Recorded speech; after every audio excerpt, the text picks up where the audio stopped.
I wanted to do this series for a while, and obviously I have no idea what's going to happen in 20 years. But I thought if I could just do a visionary talk, sort of like what's in my head or in my heart, maybe more importantly, a vision for our church family together. And, I'm always trying to think of the right way to start it. And it came to me on the airplane. On the way back home, I got on the plane, and there was a guy up more in the first-ish class area, an area I know nothing about, only dream of, an area I dream of. Footrests and champagne, I think, or whatever they do up there. And they just tease you, you walk past it all, and then I saw a guy. It wasn't all the way in the first, but maybe in the first-ish class, and he had a prayer shawl or something. Now, let me be very clear. I'm not going to describe this guy's particular religion to you. I think I know what it is or was, because I'm not trying to degrade his religion, because I think this happens in every religion. Okay, so don't miss what I'm saying. But he had his thing, and he was getting it ready. I think he was getting it ready for the flight. And he kept doing it like this and wrapping it. And how many know there's not a lot of room on airplanes? And people are getting their bags and et cetera. And I mean, everybody should practice their religion. I get that. And all of a sudden, he takes this thing and he whips, and it's got long tails on it, and he whips the guy behind him, who's on his phone. And I saw the guy's face, and he was not happy, right? And he had this very annoyed look on his face. And I could read his mind, and in his mind, he said, play over it. Just play over it. Let the guy get his prayer thing attached, how he needs to get attached. But a few minutes later, the guy wasn't happy, and he kept doing it, and he whipped the guy in the face about 3 times with his prayer shawl. And I could just see, finally the third time, the guy never reacted. He just rolled his eyes, and the eye roll said it all. Like, haven't we had enough of this kind of religion where you go through all your gyrations to make whatever deity happy, but you don't care about how it affects the people that are around you? Clueless, completely did not care. I don't care if my prayer shawl whips you in the face. This is about me and what? God. And I know God is smiling on me as I whip you in the face with my prayer shawl. I don't know. What is it? And I'm not degrading that religion because I've seen it happen in the name of dozens of religions. It's missing the point. And I think that illustrated to me what I wanted when Orchard Grove started for it to be all about. I felt like at times in the Christian church, we were missing the point. That we were whipping people in the face to make God happy. We were doing all these gyrations and all these exercises, and the main thing was, God's happy with me now. Sorry for the rest of you. When I thought, as I read about Jesus, that Jesus was really all about how is my life affecting the people around me. Dare I say, Jesus might have been the guy that didn't get his prayer shawl right, but made sure the guy behind him was happy. Oops, I made 3 of you mad. He didn't have it adjusted right. Isn't that why he was always under fire from the religious establishment? You're not getting it right. Your prayer shawl is not right. This isn't right. And so Jesus was like, yeah, but I don't. There's not room on this flight to whip my prayer shawl around. I should consider my brothers and my what? Sisters. And I went to church service after church service after church service. And we were so intent on making God happy with us. The way we sang, he was either happy or, you didn't sing well enough, he's not happy. And what was going on around us? Yes, it was talked about, but it was definitely secondary. When I saw that, it just drove home to me, this is what I'm trying to say. Now, Orchard Grove's different. So if you're coming in new, or you're coming in midstream, let me just say a couple things. There are so many great churches out there that do that get you getting your prayer shawl just right. And that you can walk out there with 100% certainty that you and God are, they're everywhere. I don't disparage them. I can give you the address. I can drive you there. I can do whatever you need, but we aren't them. And it's okay. No, it's okay. It's okay. Wait a minute. But we're not them on purpose. There's a reason. There's a reason. And I want to help you understand that reason as this series progresses. And I'm not trying to be them.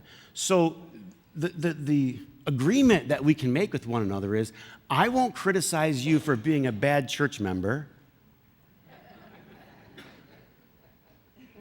How many of you know, let's just take a little survey. Who here would be criticized for the way you attend, support, or are involved in this church if you were at another church? You'd be in trouble with me, people. I won't criticize you for being a bad church member. If you don't criticize me for being a bad pastor, I am trying to do something that I hope and I believe is good from the bottom of my heart. And what I would hope for is this. You and I can make the world a better place. I'm pretty sure that's what Jesus was about. I want to talk during this series about the direction of Orchard Grove. That in some ways I think I got caught in a loop, and I got to cross to a new continent. The mission's not different. It's still about the message of God's ridiculous grace, but sometimes you get caught in a loop and you're like, you get stuck. Anybody get stuck on something? And I've gotten stuck on a couple of things, and I think it's time to hear the vision and be brave and step out. So I hope to share that with you. Sometimes the way we're doing something needs to change. You know what we're doing. And it's all about helping people. The vision was help us. The vision is always about helping people, help people. If you change someone's heart, you change the world. That's what it's about. If you change someone's heart, you change the world. Hearts and actions are connected. This is important. Hearts and actions are connected. I do a good deed because it's in my heart to do a good deed. It flows from my heart. If I have a good heart, I'm going to do more good things. If I have a broken heart, I'm a hurt person, I tend to hurt other people. This is what we know. So if I heal the heart, more good things are going to come. But how do I heal the heart? See, it's a loop.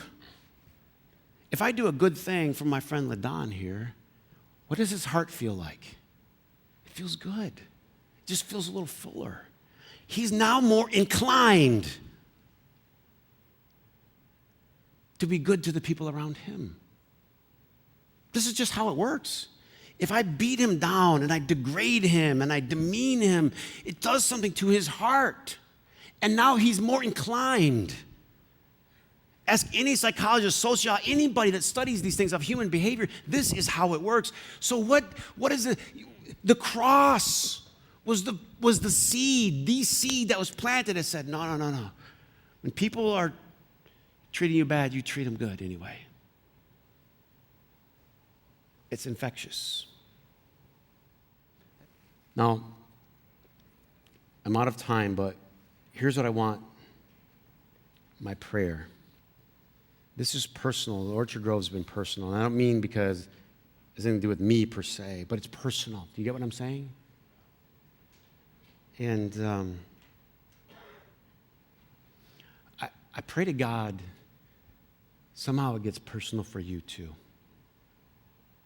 I just wish you'd give me 6 weeks to try, to see if the seed would go deep enough. Now, I want to say one more thing, because it's a thing that I get accused of, that somebody put a label on me and then people bought it. This is not church light. This is not, he doesn't really give it to you the way, listen very carefully to me, because I'm going to defend myself here. I don't care what you wear. So you can call it a seeker friendly. You know, call it whatever you want. It doesn't matter. People thought, oh, they wear jeans and they give coffee and you can drink it. So that's church light or seeker friendly. Those are all stupid labels. I don't care about them, or you can have them or not. It doesn't matter to me. Listen, deeper does not mean meaner. Deeper does not mean more biblical verses. It's living them. It's understanding them. It's understanding what they are. The other day I went to a junior high football practice. And I watched the coach, and I know, God bless anybody that would coach anything. But I watched, this is how, and this is so classic, young coaches, very classic, I'll call them, I don't know if mistake's the right word, classic trend. You want to show everything you know. So it's the flea flicker, the whiz bam, the toss back, all these really fancy plays. These kids barely know how to play. And I watched the end of this is truth, God's honest truth. I watched the end of the practice. They ran 5 passing plays in a row, junior high football. They had no defense. They completed, ready? 0 out of 5 passes. Just think with me. Now what? If you're trying to get good football, is this smart? If you can complete 0 out of 5 with no defense, nobody running after you, nobody attacking you, and they can't get it to the right guy, should you be working on passing plays? No, but it's so sexy. It's so deep. It's so impressive, and you can tell the kids, and the kids can tell you, I ran a fly route, I ran a flag pattern, I ran a hitch and go, and they have all these great terms. Paul said in the scripture, he says, don't get wowed by all the religious language, friends. Don't get wowed by it. What they should have been doing, learning how to push people out of the way. Put your cleats in the dirt and move somebody. But that's not sexy. I won't accept a label. This isn't deep. Deep is a very relative word. And sometimes what people do, and this is shallow. Pretending you can throw a pass when you can't complete one with no defense, that's shallow. It's just talk. And what we need is depth. And depth requires work. It requires understanding. It requires letting go of old and heavy things so you can take on new and different things. This was Paul's challenge. This will be ours. This is the thing that we're going to talk about going forward. But the vision has to get personal. You have to feel it too.